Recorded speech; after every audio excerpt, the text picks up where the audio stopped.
How to replace the backrest cover on the Human Touch Quies massage chair. Be sure to keep all parts for reassembly.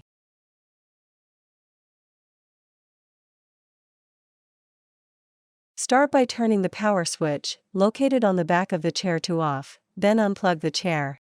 Remove the 4 screws securing the backrest cover to the chair, then detach the cover.